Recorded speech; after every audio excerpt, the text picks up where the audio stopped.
Every hour of every day this government facility in Washington, D.C. turns paper into money. In order to keep up with demand, these machines are running 24/7, pumping out more than $500 million into the U.S. economy every day. But this is only a tiny fraction of how much money is really made. Most of our money exists digitally, and this number currently goes up by more than $4 billion every day. But where does all of this money come from? Before it ever reached your bank account, it changed hands countless times, passing through people, governments, and businesses all after being simply typed into existence on a computer. We modeled the entire thing to show you how money really works and how it drives the country, inflates prices, and ultimately puts you in debt. But in order to fully understand how we got to this point, we need to go back to a time before money. The origins of money. If a farmer thousands of years ago needed a new tool, to go to the local toolmaker to buy one. The farmer didn't have anything to give him in return. So instead, they both just agreed that he owed him something in the future. Because the toolmaker trusted the farmer's promise of future value was an acceptable form of payment. Sure enough, 2 weeks later the farmer came back and gave him some food from his farm. To make transactions easier, people started to pay using more commonly used items like cattle, grain, and salt.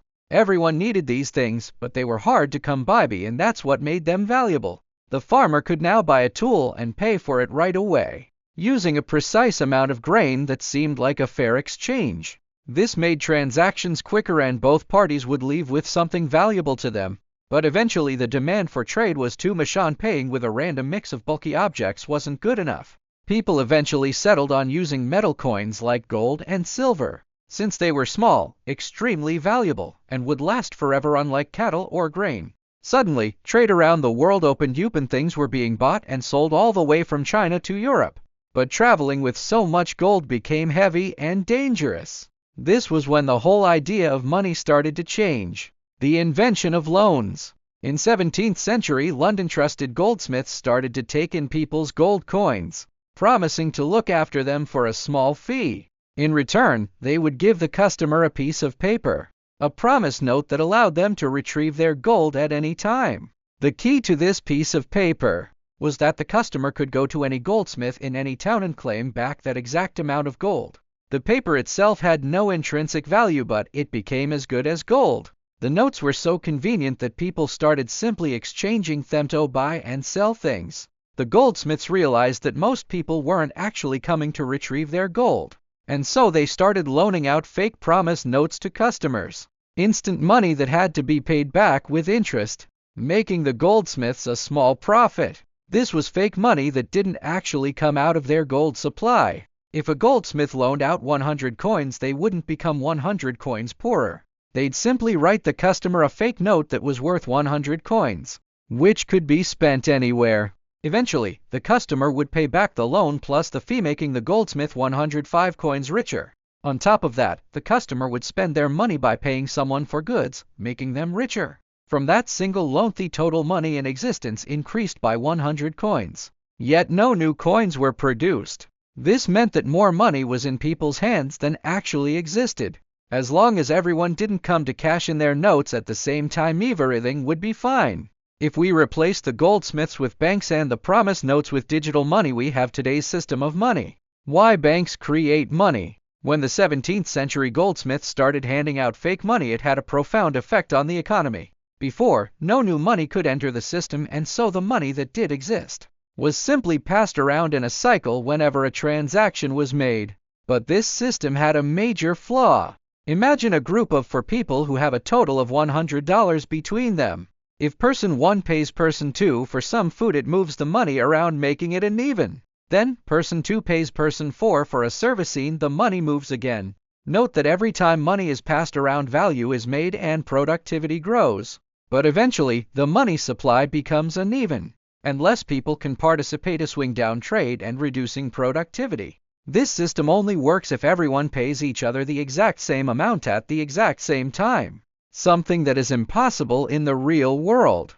By adding more money into the system, it speeds up the economy, allowing businesses to grow, products to be made, and ultimately advances our civilization. And so, a constant flow of new money is crucial in our current system. But how is this actually done? We think of banks as places that store our money and keep it safe. But that's not really what's going on. When you give a bank your money, they are in debt to you. The numbers you see in your bank account aren't real wads of cash sitting in a vault. They are simply promise notes showing that the bank owes you money and that you can claim it back whenever you want. A loan is the exact same, but in the opposite direction. When banks lend us money, we are in debt to them and we have to pay them back. This is where money really gets made. Just like the Goldsmith show, banks create money out of thin air. When a bank gives out a loan, they don't get poorer. They simply type new money into your bank account. It's brand new money that didn't exist before. The only difference is that when you pay it back, the money gets canceled out and the bank only keeps the interest, debt, inflation, and the economy explained. But with that loan, you paid for a new car and that money eventually made its way to the employees of the dealership. Then, they spent that money and it continued to create hundreds of new transactions, powering businesses, creating new technologies, and providing us with food. All of this value and productivity would never have happened if new money hadn't entered the system.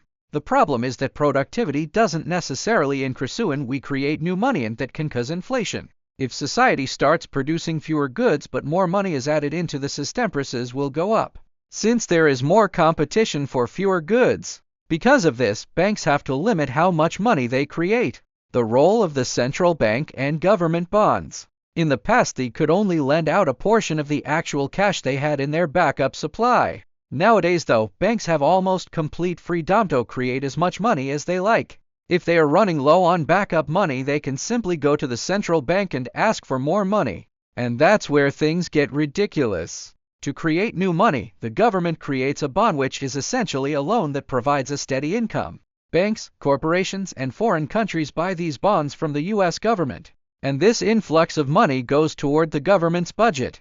The government uses this money to pay companies and people, and it eventually makes its way back to the banks. The problem is, the U.S. government almost always spends more money than it makes. So it is constantly in debt to those that buy bonds. In order to pay for the debt, it uses the taxpayers' money. Last year, the government spent almost $7 trillion, but your tax money wasn't enough to pay for this.